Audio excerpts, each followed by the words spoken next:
Hello welcome to Sakshi family. భార్య reels పిచ్చి ఓ కేటుగాడి మొదటి పెళ్లి విషయాన్ని బయటపెట్టింది. దీంతో ఆమె రీల్ వైరల్ అయింది గానీ మనోడి పని కథమైంది అంటూ సోషల్ మీడియాలో కామెంట్లు వెల్లువెత్తుతున్నాయి.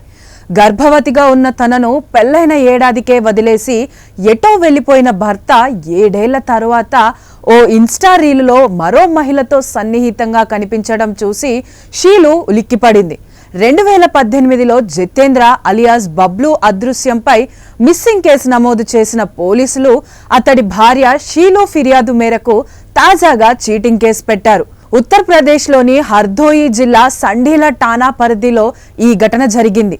షీలుని విడిచిపెట్టి మరో మహిళను అంటే ఇన్స్టా రీల్లో ఉన్న ఆమెను వివాహం చేసుకున్న జితేంద్ర పంజాబ్లోని లుధియానాలో కాపురం పెట్టాడు. ఈ నేపథ్యంలో రెండో భార్య ముచ్చటపడి చేసిన రీలు సామాజిక మాధ్యమాల్లో వైరల్గా మారి గుట్టు కాస్త రట్టయింది. దీంతో జితేంద్ర భార్య ఫిర్యాదు మేరకు సండీలా పోలీసు బృందం లుధియానా వెళ్లి జితేంద్రను పట్టుకువచ్చింది. నిందితుణ్ణి విచారిస్తున్నట్లు సర్కిల్ అధికారి సంతోష్ కుమార్ సింగ్ వెల్లడించారు. ఎప్పుడైనా ఎక్కడైనా మీ చేతిలోనే వార్తా ప్రపంచం. మీ మొబైల్లో, మీ కంప్యూటర్లో, మీ టీవీలో సాక్షి టీవీ డిజిటల్ ప్రసారాల కోసం లాగిన్ అవ్వండి. www.youtube.com/సాక్షి టీవీ. సబ్స్క్రైబ్ సాక్షి టీవీ యూట్యూబ్ ఛానల్.